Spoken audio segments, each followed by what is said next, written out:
The Thrilak people never imagined their message would be heard. Their world had been growing weaker for years, but now the danger was impossible to hide. Their sun, once bright and warm, had become unstable. Scientists warned that the final collapse would happen much sooner than anyone had predicted. Every day, the sky looked a little dimmer, a little more threatening. Families stayed outdoors at night just to watch the old star flicker, wondering if it would be their last night under its light. The leaders of the Thrilak gathered in their central hall, voices full of fear. They had only a small fleet of ships, old machines that could barely travel to the next moon. They could save maybe 1 out of every 20 people. Maybe. Nobody wanted to say it. But everyone understood the truth.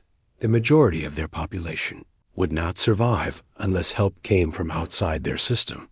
For countless years, the Thrilak had avoided asking other species for support. They were a proud civilization and liked to say they could solve their own problems. But this time, their pride was too costly. With heavy hearts, they recorded a broadcast and sent it into deep space. It was a simple message, no demands, no politics, no clever words. Just a plea to anyone who can hear us. We are in danger. We need help.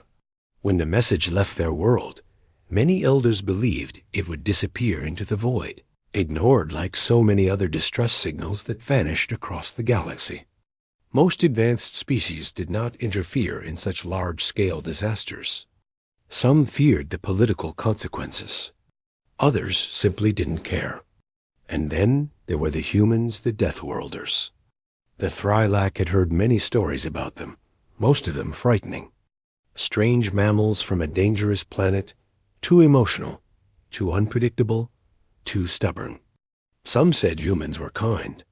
Others said they were reckless. Nobody truly knew which was accurate. Still, a desperate species has no room for perfect choices. The message was sent, and after that, all they could do was wait. Far away, on a small listening post orbiting Earth, a human technician was working a quiet night shift. The station lights hummed softly, the screens glowed dimly, and the room felt half asleep. The technician was sipping a warm drink when a tiny alert blinked on one of the consoles. At first, it looked like interference. There were thousands of random signals bouncing through space every day. But then the alert blinked again, brighter this time, carrying a translated sentence. We are in danger. We need help. The technician straightened, confused, and replayed the message. It was short, but filled with fear. The translator added context: star collapse, evacuation failure, mass population at risk. The technician didn't think twice. The message was rushed to the Global Emergency Council on Earth. When the council met, the room filled with quiet tension. Representatives from different human nations sat around a large table, studying the data. It was clear the Thrilak were telling the truth.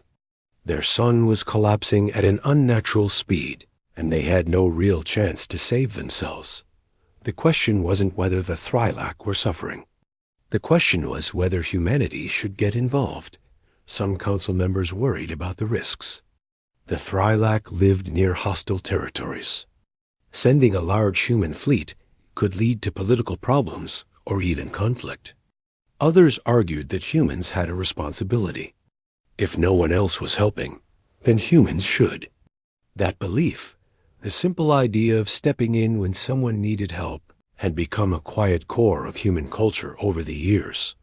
They debated until early morning. The final vote was close, but it passed. Humanity would help. Once the decision was made, everything moved quickly. Hospitals across Earth prepared their medical ships. Engineers tested old terraforming barges that could be repurposed for emergency shelters. Deep space haulers were loaded with food, water, and essential supplies. Mechanics worked long hours, patching damaged hulls, checking engines, and upgrading shield generators. The mood across the shipyards changed from stress to determination. People didn't think about politics. They thought about the lives depending on them. News outlets picked up the story almost immediately. Reporters interviewed engineers, families of volunteers, and historians who explained the importance of helping another species in need.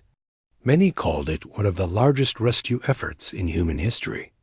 One journalist, speaking during a broadcast, used the name Project Mercy, and it spread across the network in a matter of hours. Suddenly, everyone was talking about it. In the middle of the preparation stood the commander chosen to lead the mission. A calm, experienced officer named Wren. Wren had seen more than a few disasters in her career. She had helped evacuate mining colonies during accidents, rescued stranded research teams, and even managed a peacekeeping transport during a political crisis in another sector. She wasn't loud or proud. She simply knew how to keep people alive. Wren spent long days reviewing star charts, studying the Thrylac system, and preparing her teams. She knew the risks. Traveling near hostile territory wasn't easy, but she also knew something else. If humans didn't go, the Thrylac would be erased from the galaxy. That alone made the decision clear for her. Meanwhile, on the Thrylac homeworld, hope felt distant. Days turned into weeks. The sky dimmed further. Families tried to continue normal routines, but everyone felt the clock ticking. Children asked what would happen to them, but adults had no good answers. Scientists worked nonstop, adjusting life support systems and estimating how long the world could remain stable. The answer changed daily, always shrinking. Some Thrylac believed that no one would come. Others still hoped, but that hope felt fragile, like a thin thread ready to break. Then, one night, the warning lights across the Thrylac communication towers flickered in an unusual pattern. Operators rushed to the consoles, checking for errors. It wasn't an error. A large signature had appeared at the edge of their system. A fleet massive in size was approaching at FTL speed. At first, panic spread. The Thrylac feared it might be raiders or enemies taking final advantage of their weakened state. Families rushed indoors, leaders gathered emergency teams, and the skies filled with quiet dread. But when the identification code arrived, everything changed. It was human. The entire planet paused in disbelief. The Deathworlders, the species many believed too chaotic or too dangerous to trust, had come in peace. And not with a few ships. This was a full rescue fleet. Medical vessels, cargo haulers, support craft, escort ships for protection. More ships than the Thrylac had ever seen in their orbit. On Earth, humans had watched the fleet depart with mixed emotions: fear, pride, excitement. But for the Thrylac, the sight of the approaching armada was something else entirely. It was the moment they realized they had been wrong about humans. The stories about danger and unpredictability left out something important. Humans cared, and when they cared, they acted. The fleet slowed as it approached the Thrylac world, shining like a moving cluster of stars. Even from the ground, people could see the faint lights streak across the sky. Some Thrylac cried. Some simply stood silent, unsure how to feel. After so long in fear, they were seeing hope with their own eyes. Inside the command ship, Wren prepared her team for the first contact. She reminded everyone to stay calm, stay polite, and show the Thrylac that humanity had come with good intentions. But she could feel her own heartbeat speeding up. No amount of training could make this moment feel normal. When the first communication link opened, the Thrylac leader appeared on the screen, their expression a mixture of exhaustion and gratitude. Wren introduced herself and explained the mission. She promised that humanity had come to help, not to interfere or control. The relief on the Thrylac leader's face was clear. Across their world, families who had packed their belongings for the fall. Worst slowly began to believe that they might survive after. All. The arrival of the human fleet didn't. Solve everything not yet, but it changed the direction of the story. The Thrylak were no longer waiting for the end. They were preparing for rescue. And for the first time in a long time, they felt something powerful. They felt hope. When the human rescue fleet began its long journey toward the Thrylak system. People on Earth followed every update with growing interest. News channels showed images of giant ships being fueled, repaired, and checked one last time before departure. Kids stayed up late watching live broadcasts, pointing at the screens as the engines lit up like stars. Adults discussed the mission at workplaces, cafes, bus stops, anywhere people gathered. Even those who usually ignored space news found themselves paying attention. Some wondered if humanity was doing the right thing. Others said that helping was the only option a decent species could choose. Most felt a quiet pride. It wasn't often that an entire civilization reached out to humanity for help. And it wasn't often that humans responded with such unity. On the command ship, Commander Wren stood in the main briefing room, looking at the large holographic map of their route. It showed long stretches of safe travel and a sudden narrow section where the fleet had to pass close to unfriendly territory. Everyone knew this part of the journey would be tricky, but there was no way around it unless they wanted to lose precious time. And time was something the Thrylak simply didn't have. The room slowly filled with officers and specialists. Some were pilots, others engineers, others medical workers who had volunteered to go into an unknown situation because they believed lives were worth saving. They greeted each other with nods, tired but determined. Wren spoke clearly. She wasn't the type to shout or use dramatic words. She explained the plan in a calm, steady voice. The fleet would travel at high speed, stay close, and maintain constant communication. Every ship had a job. Some would prepare evacuation routes. Others would set up emergency shelters. Others would handle supplies. And a few, the escort ships, would act as shields if anything unexpected happened. After the meeting, people returned to their stations. Wren stayed behind, staring at the star map for a long moment. She didn't feel fear. She felt responsibility. Millions of lives depended on her fleet, and she didn't want to fail them. While the fleet continued onward, the Thrylak prepared in their own way. Although they were afraid, many began to work with new energy. They repaired old landing pads, cleaned out damaged districts, and built temporary shelters near their spaceports. Anyone physically able was assigned a task. Even elders found small ways to help, such as comforting children or handing out food. For the first time in many months, the Thrylak leaders spoke to their people with something other than despair. They informed everyone that the human fleet was getting closer each day, and that the rescue was not just a promise, it was real. The hope that had flickered faintly in Part 1 now began to burn brighter, warming the hearts of those who needed it most. Back in deep space, one of the medical officers sat beside a large window on her ship, watching the stars stretch into long lines. She was young but skilled, having worked in disaster zones on several colonies. She thought about the Thrylak children she would soon meet, the families who would step onto her ship scared and unsure. She promised herself that she would speak gently to them, the way she always did with frightened patients. On another ship, engineers worked tirelessly to inspect emergency pods. These pods were designed to carry large groups for short periods. Though not comfortable, they were safe. One engineer joked that the pods reminded him of old subway cars back on Earth, cramped but reliable. His team laughed, tension easing for a moment. People from very different parts of Earth had come together. Some were from huge cities, others from small towns, others from communities with barely any light pollution where you could see thousands of stars at night. Despite their different backgrounds, they all shared the same goal now. As the fleet approached the dangerous region near the Raudoc Dominion, the ship corridors grew quieter. Everyone knew this part could determine whether they reached the Thrylac safely. Ren monitored the situation from her command seat, eyes scanning several screens at once. During training, she had learned to remain calm even when pressure rose, and she used that skill now. Hours passed without trouble. Then more hours.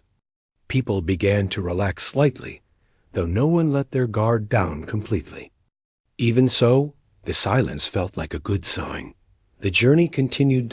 After several days, the fleet crossed the final stretch of risky territory and entered a calmer area of space. The crew celebrated, not with loud cheering, but with small smiles, relieved breaths, and some warm meals that the cooks had been saving for this moment. Ren allowed the crew a short break before preparing for the next phase. From this point forward, every hour brought them closer to the Thrylac homeworld. As the fleet reached a point where they could send a long-range message to the Thrylac system, the communication team activated the transmitter. The message was simple: human assistance is near. Hold on. On the Thrylac world, the message spread faster than expected. People crowded around public screens, listening again and again. Children repeated the words to each other in excitement. Elders wept softly, relief washing over them after months of hopelessness. The leaders sent a reply, thanking the humans for their courage, but their voices trembled with emotion.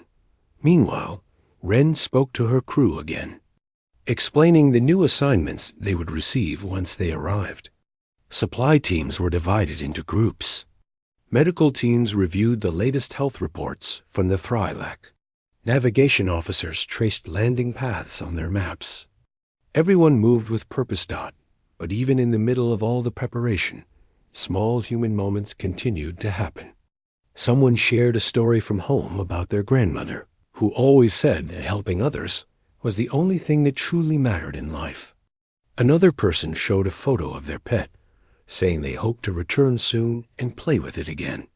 These simple conversations made the fleet feel less like a group of workers and more like a large family traveling together. As the fleet approached the Thrylac world, the planet finally came into view on the main screens. It looked beautiful but fragile, surrounded by a dimming sun that no longer shone with its old strength. Many humans stared quietly, feeling the weight of the moment. This wasn't just any planet. This was a place where families lived, dreamed, and loved each other. A place worth saving. The ships slowed as they entered orbit, carefully positioning themselves.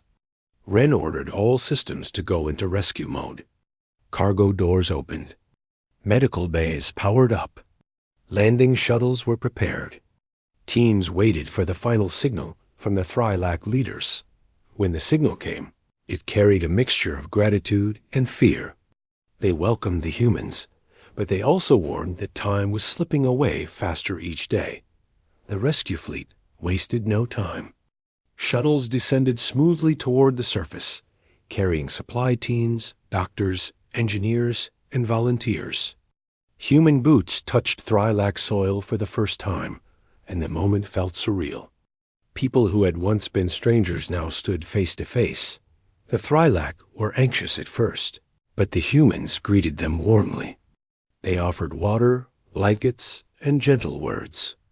They inspected old landing platforms and reinforced them. They helped elders move to sheltered areas.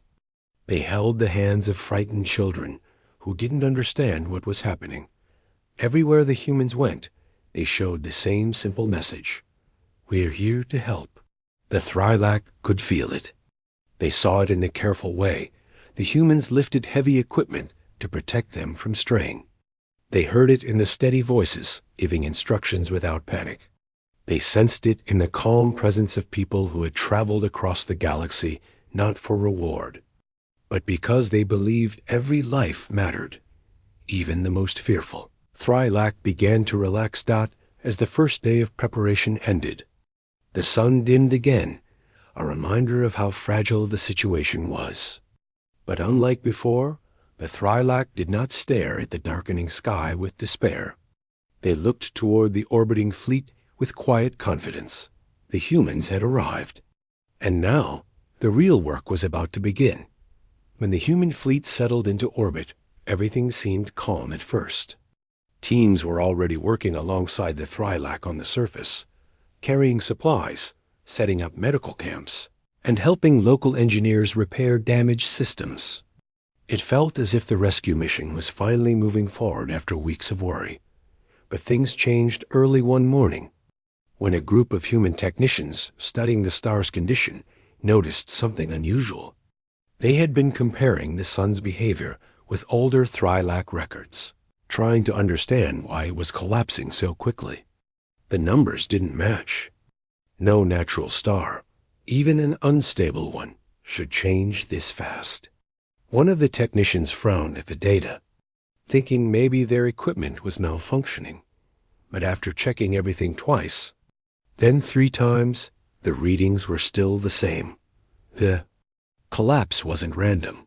Something had pushed the sun into this dangerous state. The technician reported the findings to Commander Wren. She stepped into the observatory room quietly, listening as the team explained the unusual energy signatures they had discovered. The readings looked like traces of artificial activity, not strong, but noticeable enough to raise serious questions. Wren stood still, absorbing the information. She wasn't someone who jumped to conclusions. She asked for more tests, more scans, more comparisons. The team worked for hours, focused and silent. By the time the final report came in, the answer was clear. The collapse had been accelerated by some kind of external interference. It was not a natural disaster. Someone had caused it. Wren didn't immediately share the news with the entire fleet, not because she wanted to hide it, but because she didn't want to create panic. If the Thrylak learned that their star had been tampered with, fear might spread faster than any rescue work could control. And fear, in a crisis, could be more dangerous than any threat outside. Later that day, Wren asked for a private meeting with a few senior officers. They gathered around the table, looking at the star maps and the strange readings. One officer, a quiet man with a thoughtful expression, pointed at the region bordering the Thrylak system. It was territory controlled by the Rodok Dominion. The Dominion had always been known for tense relations with neighboring species. Not open conflict, just constant pressure, constant intimidation. Many trade routes avoided passing near their space, and the Thrylak had once competed with them over a cluster of resource-rich moons. None of this proved anything, of course, but it created an uneasy feeling. Wren leaned back in her chair, fingers lightly touching the edge of the table. "We don't assume anything," she said. "We stay focused on helping the Thrylak. That is our job." The officers agreed. Their mission was rescue, not blame, but the universe rarely allows things to remain simple. Later that same night, while the humans were helping Thrylak families settle into temporary shelters, a soft alert sounded through the command ship. It wasn't loud, just a quiet notification meant for trained ears. The communications officer checked the sensors and froze for a moment. There were ships at the edge of the system. Unfamiliar ships. The officer informed Wren immediately. She walked into the control room with calm steps, watching as the long-range sensors displayed a cluster of unidentified vessels slowly approaching. Their formation looked organized, steady, deliberate. More unsettling than the ships themselves was the way they arrived with no announcement. No greeting, no peaceful message. Wren asked the team to enhance the scan. When the results appeared, the room fell into a silent hush. The ships belonged to the Rodok Dominion. A tension spread through the control room, quiet but unmistakable. Engineers paused at their screens. Navigators straightened in their chairs. Even the background hum of the ship felt louder, as if the metal itself sensed something was wrong. Wren didn't panic. She simply ordered her officers to open a general communication channel. The signal went out clear, polite, and peaceful. No one responded. A quiet moment passed, and a message finally came through. The image that appeared on the screen showed a redoc representative, expression flat and unreadable. The voice that followed was cool and distant, as if speaking from behind a wall of ice. "Human fleet," the representative said. "You have entered protected space. Your presence here is not permitted. You will prepare to leave." Wren replied with measured calm. She explained that the human fleet had come for a humanitarian mission, that the Thrylak had requested help, and that humanity was here only to support a species in danger. She spoke with professional clarity, offering cooperation, not confrontation. The Haudak representative listened silently, then responded with words that puzzled everyone. "The Thrylak situation is already decided. Their world is not your concern. Withdraw." The communication ended suddenly, with no room for conversation. Wren looked at her officers. No one spoke, but she could read their expressions clearly. The Dominion's behavior didn't make sense. If they truly believed the humans were interfering in something important, they could have explained.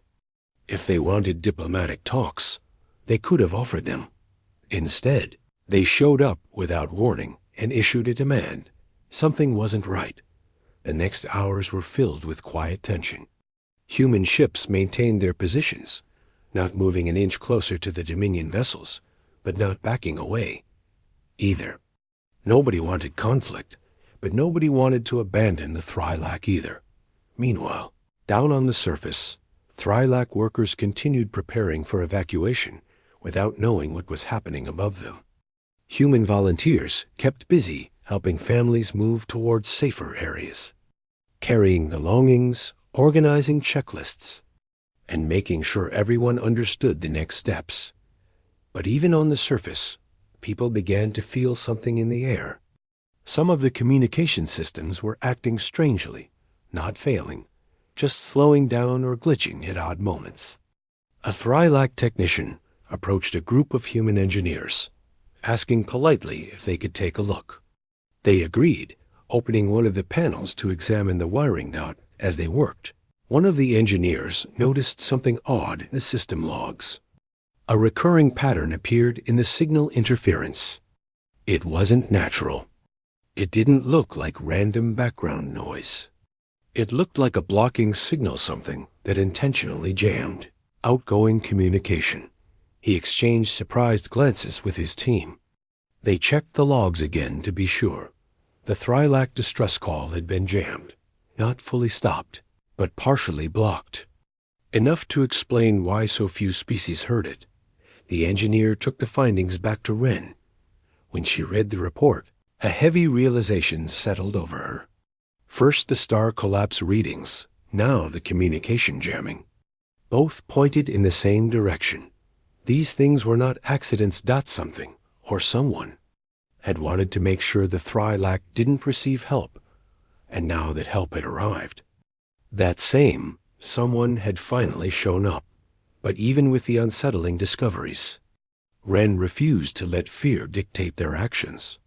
She reminded her officers that their mission had not changed. Lives were still at risk, and their purpose was the same: to evacuate, support, and protect as many Thrylak as possible. While the Dominion ships hovered at the edge of the system like silent shadows, the humans continued working. They repaired broken structures. They set up landing zones. They talked to Thrylak families, answering questions with patience and kindness. Everywhere the humans went, they brought comfort, and everywhere they brought comfort, the Thrylak grew stronger. Still, the tension in the air was impossible to ignore. Even children sensed it, asking their parents why the humans seemed more alert, why some of the human officers spoke in quieter voices, why the skies above held unfamiliar shapes. Parents didn't know how to answer. Night fell on the Thrylak world, but the sky remained dim and restless. The dying sun gave off a strange glow, and the Dominion ships reflected it like distant metal sparks. Wren stood at a large observation window in her ship. watching the stars. She didn't feel fear, not exactly, but she felt something heavier. A worry that the rescue mission was no longer just about helping the Thrylak escape a dying sun. It was about understanding why someone wanted that sun to die in the first place. But no matter what answers they found in the coming days, she knew one thing with complete certainty. The fleet would not abandon the three. Not now, not ever. When the next morning came, the Thrylak world woke up to a strange quietness. The sky looked the same as before, dim, tired, almost fading, but something different floated in the air. It was the feeling that the universe was holding its breath. Even the winds seemed slower, like nature itself sensed a change coming. Up above, the human fleet and the Raudak ships hovered in the same positions as the night before. No one moved. No one said anything. It was like two groups waiting for the other to speak first. Inside the human command ship, officers sat at their stations, watching every small signal on their screens. Even the usual friendly chatter among the crew had disappeared. People spoke softly, careful not to break the tense silence. Commander Wren walked across the bridge with calm steps. She didn't want her crew to feel afraid. She didn't raise her voice. She didn't show any panic. Instead, she showed quiet confidence, like someone who believed in the mission more than anything else. She stood in front of the large window that showed the sky outside. The Thrylak planet looked peaceful beneath them, but Wren knew peaceful things could be fragile.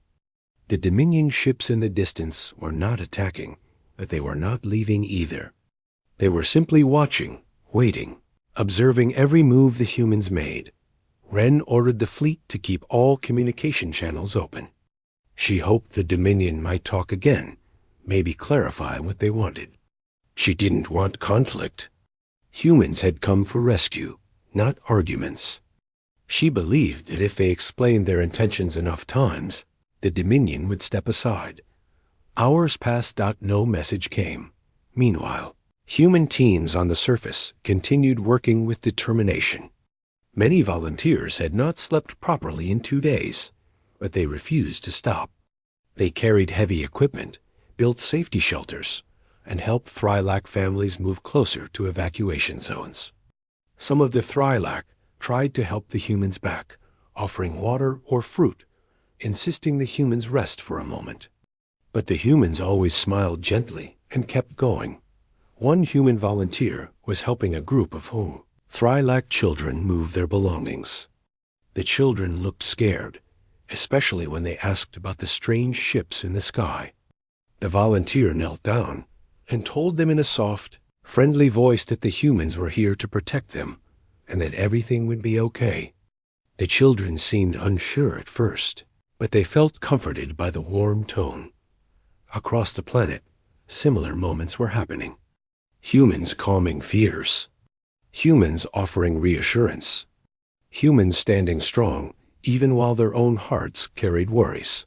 Near the main spaceport, a senior Thrylak worker approached a human engineer who was examining the landing platforms. The worker looked nervous and whispered, "Are we safe?" The engineer paused, thinking for a moment, and replied honestly but gently, "We are doing everything we can to keep everyone safe, and we won't leave you alone." It wasn't a promise of perfection, but it was a promise of effort, and sometimes effort means more than certainty. Back in orbit, one of the human officers approached Wren with new information. The Dominion ships had shifted slightly, just a small movement, but enough to show they were getting into a more focused formation. It wasn't necessarily hostile, but it wasn't friendly either. Wren looked at the new readings with thoughtful eyes. She ordered her fleet to form a protective circle around the evacuation route. This way, the Thrylak shuttles could travel safely between the surface and the bigger ships. It was a defensive formation, not an aggressive one, but it made it clear that the humans were serious about protecting the people below. When the formation changed, the Dominion ships adjusted again, as if mirroring the humans. Every officer watching the screen felt the same thing. The Dominion didn't seem interested in communication. They seemed interested in control. Wren breathed in slowly, then told her officers, "Stay steady. No sudden actions. We focus on the rescue." Down below, the Thrylak began noticing the shifts in the sky. Their eyes followed the faint shapes of the ships moving overhead. They gathered in groups, whispering among themselves. Some feared that two large forces would clash above their heads.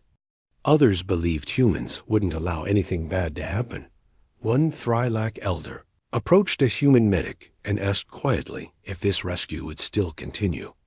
The medic smiled gently and replied, "We didn't travel across the galaxy just to give up now." Those words spread among the Thrylak like warm sunlight. People repeated them to each other. They carried those words like a small shield in their hearts. Even though tensions grew, the rescue work did not stop. Human engineers kept repairing broken water lines. Medical teams performed checkups on families who had fallen sick from stress. Volunteers handed out warm drinks, small snacks, and soft blankets. They kept their smiles ready, even if those smiles were hiding their own worries. In the control room of the human command ship, officers continued monitoring the situation. One young officer noticed a slight tremble in their hands and quickly hid them under the desk. He reminded himself why he had joined the mission: to save lives, not to worry about danger. Wren noticed him, walked over, and placed a steady hand on his shoulder. "You're doing good work," she said in a soft voice. "Just breathe." Her calm presence was enough to strengthen his resolve. Finally, after almost a full day of silence, the Dominion ships sent another message. It arrived suddenly, without warning. Wren signaled for it to be played on the main screen. The same representative appeared, expression cold and unreadable.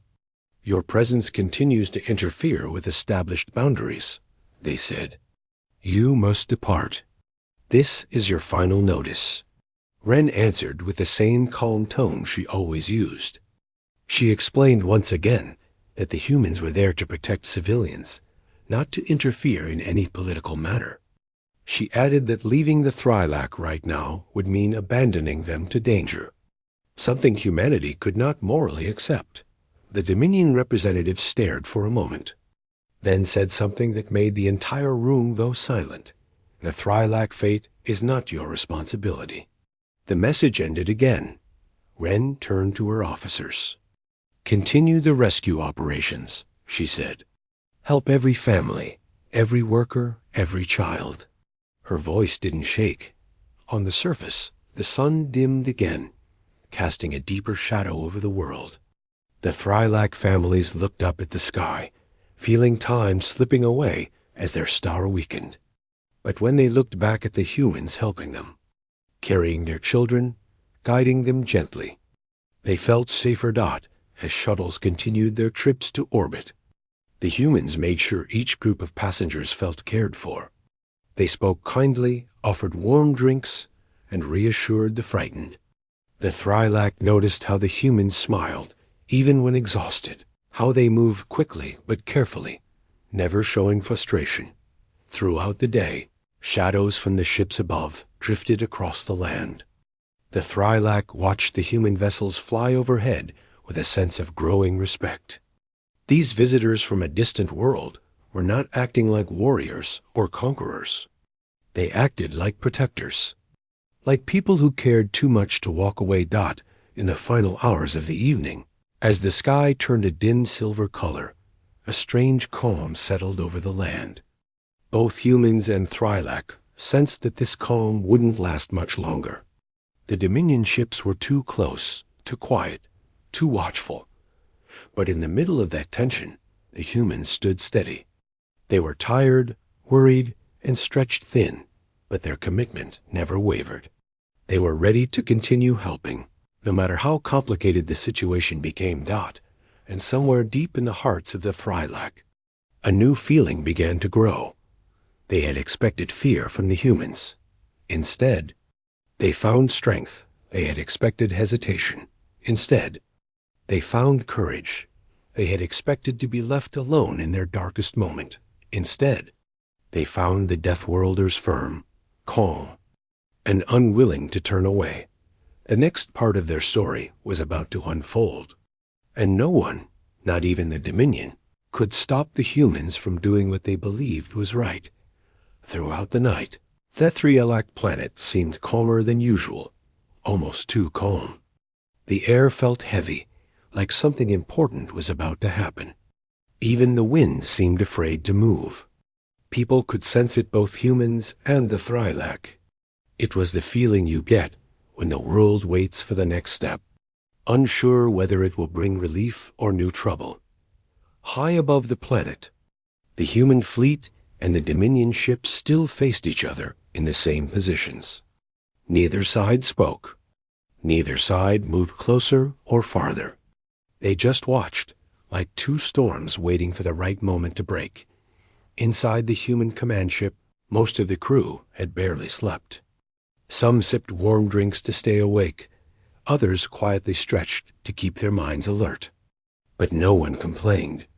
They knew they were standing at a turning point.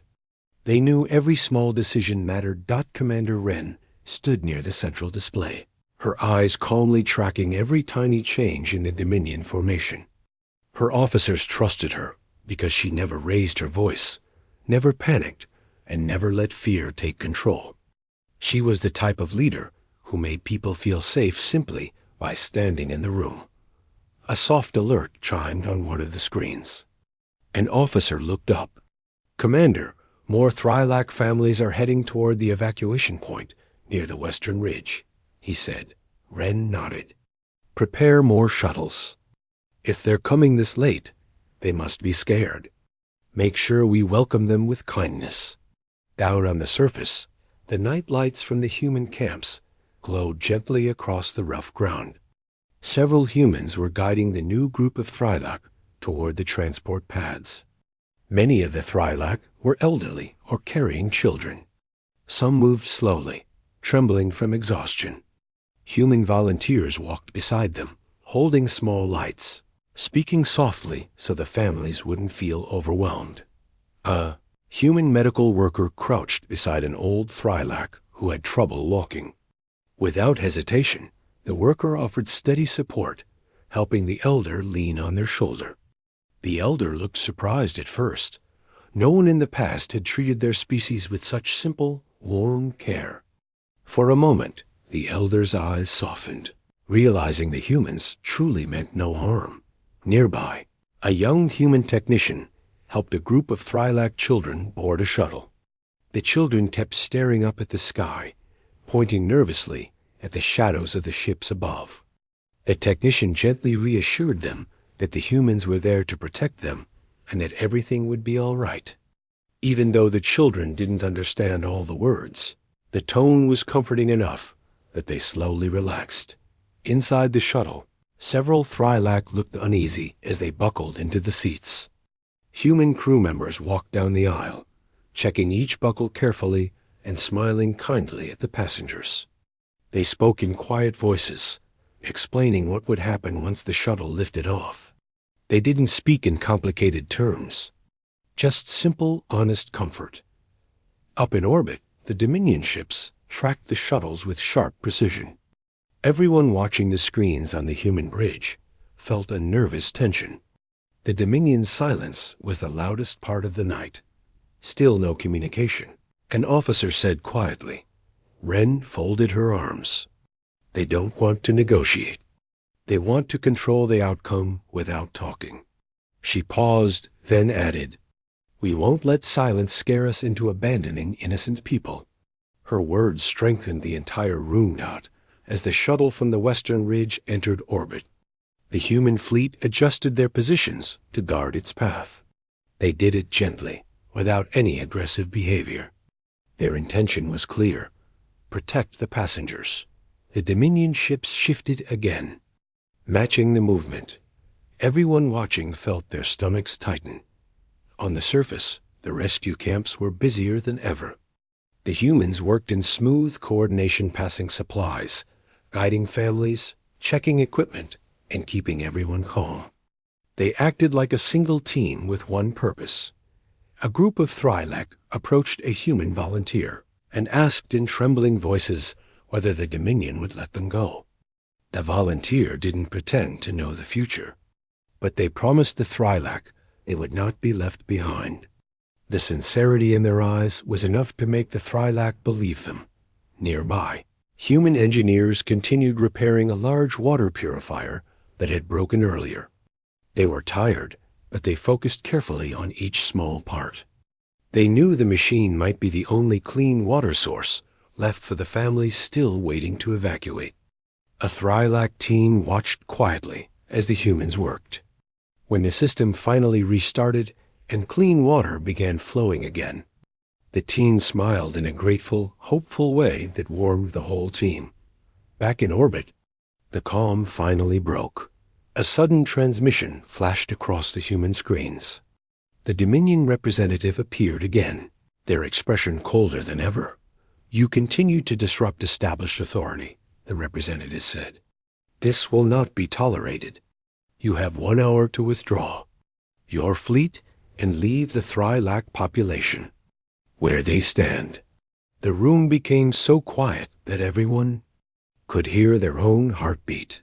"Commander," Wren replied with controlled steadiness, "we cannot leave people whose lives are in danger. We have made no hostile moves. Our only goal is to give aid to civilians.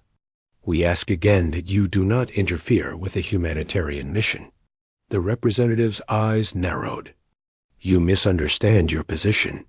You do not have permission to interfere." The message ended sharply.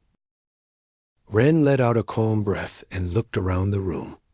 "Prepare defensive screens," she said. "No weapons lock. Only protection." She didn't raise her voice. She didn't show fear. Her tone made the entire crew regain their courage. Minutes later, the Dominion ships shifted again slowly, carefully, like someone testing boundaries. The humans didn't respond with force. They simply tightened their protective formation around the evacuation route. Down below, the Thrylak could sense the tension, even though they didn't know the details. They felt the heaviness in the air, the way the ground seemed to hum faintly from the energy in orbit. But whenever fear started to grow, they saw humans running toward them with supplies, speaking gently, guiding them toward safety. And that sight eased their worries. A Thrylak mother held her child close and whispered, "The humans. They don't leave." Another Thrylak nearby listened and nodded slowly. "They are strange," they said quietly. "Strange, but brave." At the largest camp near the valley, a human officer gave calm instructions through a portable speaker. "We will continue evacuations," he said in a steady voice. "Please remain in your groups. We are here with you." The Thrylak listened, surprised at how gentle a voice could sound during such a stressful moment. Suddenly, the sky changed color slightly. A soft shimmer spread across the upper clouds, a sign that energy fields were shifting in orbit. People stopped walking, stared upward, and felt a new wave of tension crawl up their spines. Human teams immediately moved between the Thrylak groups, guiding them firmly but gently. "Stay close," one of the humans said. "Don't worry. We're right here with you," another added. Their calmness was contagious.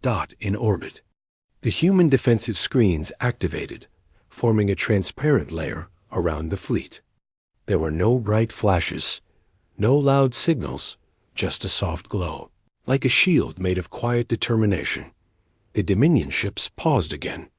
Whether they were surprised or simply recalculating, no one knew. The only certain thing was that the humans were not backing down, back on the surface. A group of Thrylak elders gathered near the evacuation lines. One elder looked at a human volunteer and asked, "Why do your people stay when the skies threaten you too?" The volunteer smiled tiredly.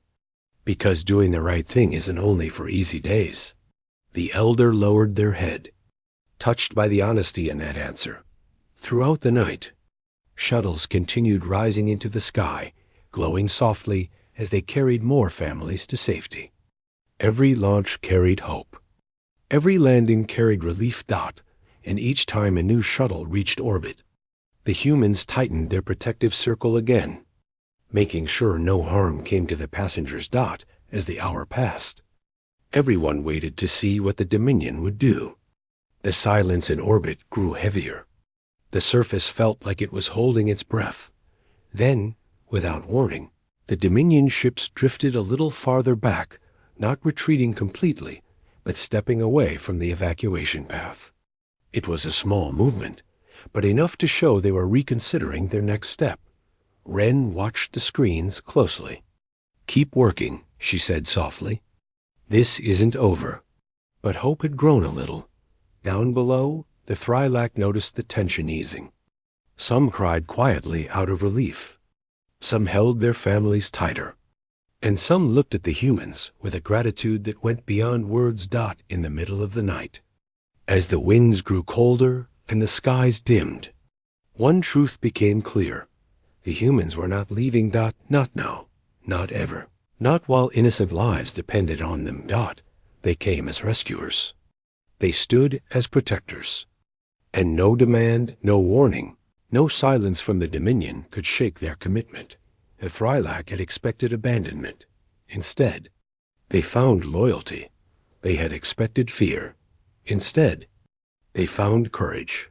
The next dawn would decide everything. Part 6 would reveal what the universe truly learned about the Deathworlders. When the first light of dawn touched the Thrylak world, it felt different from every sunrise before it. The sky, once filled with fear and uncertainty, now carried a quiet strength. The night had been long, tense, and exhausting, but the humans had not stepped back even once. They had held their ground, protected the evacuation lines, and supported every frightened family until the very last moment of darkness. Now, morning arrived like a soft reminder that hope still existed. Up in orbit, the Dominion ships still floated in a rigid formation, but they were farther away than before. They had not attacked. They had not blocked the shuttles again. Their silence was still heavy, but it no longer felt like a threat. It felt more like hesitation, like they were unsure how to deal with a group of humans who refused to behave the way history said they should. Inside the human command ship, the bridge was quieter than usual. Not because people were scared, but because everyone was tired. They had worked through the night, each moment filled with pressure. But even in their tiredness, they carried pride. They had helped thousands escape. And they were not finished yet. Commander Wren stood near the wide window that looked out toward the star that was slowly dying. Even from this distance, it burned with an unstable light. Soon, too soon, it would collapse fully. And if they didn't finish the evacuation before that happened, the whole system would become too dangerous. An officer approached her and spoke softly. "The next wave of shuttles is ready. Surface teams just checked in. They say more families have gathered at the Eastern Valley." Wren nodded. "Then we keep going," she said with steady calmness. "No one gets left behind." Even though she spoke simply, her words carried a quiet promise that spread across the room. People straightened their backs.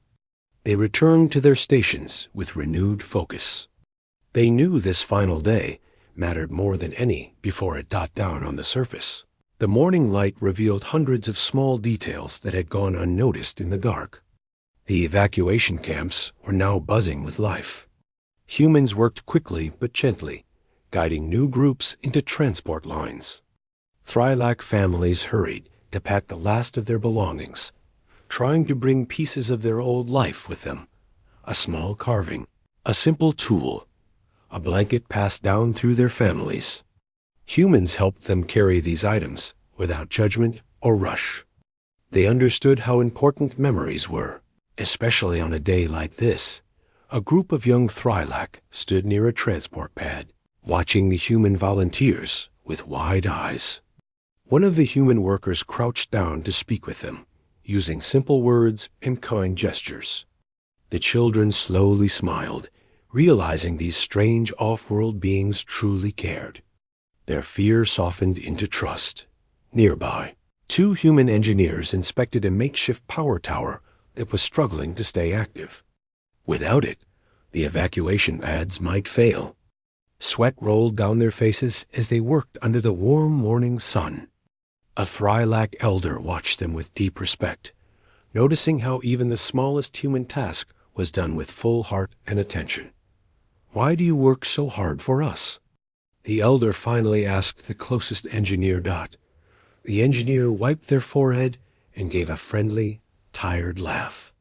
"Because nobody deserves to face danger alone," they replied. "Not when we can help."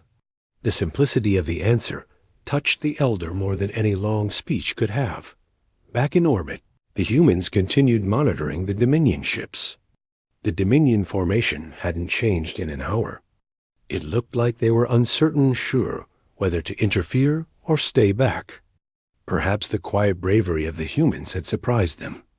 Perhaps they realized that the galaxy was watching. Or maybe they were simply waiting for orders. Whatever the reason, the humans didn't relax. They stayed focused, holding their protective circle around the transports. A soft alert chimed on the command bridge. A communication officer spoke carefully. "Commander, we're receiving a signal from one of the neutral systems. They're requesting an update. They say the galaxy is watching closely." Wren nodded. "Send them a simple report. Keep it factual. We're not looking for attention. We're here to help people." Her voice carried no pride, no desire for praise. Just steady determination. On the ground, the second wave of shuttles lifted off, rising like glowing teardrops into the brightening sky. Each one carried dozens of families, and each one brought the world closer to safety. A young Thrylac family stood at the base of a ramp, hesitant to board. They looked back toward the hills where their home once stood, now empty and silent. A human volunteer approached gently. "It's all right to feel sad," the volunteer said softly. "Leaving home is never easy." The Thrylac adult lowered their head. "We are grateful for the chance to live. But this land, it held our memories." "I know," the human whispered. "And you'll carry those memories with you. Home isn't only a place. Sometimes it's the people who survive together." The words gave them enough strength to step onto the shuttle dock in orbit. More ships from the human fleet moved into safer positions as they prepared to receive the new passengers. Medical teams stood ready.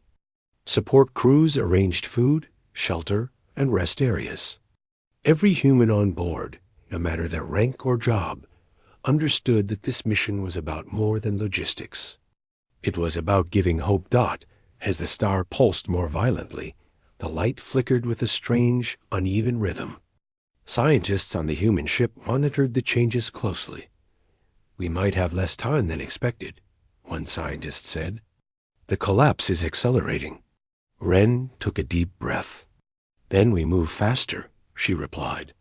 "Tell all surface teams to increase their tempo, but keep everyone calm. Today will test us, but we won't lose focus." The hours passed, each one fee.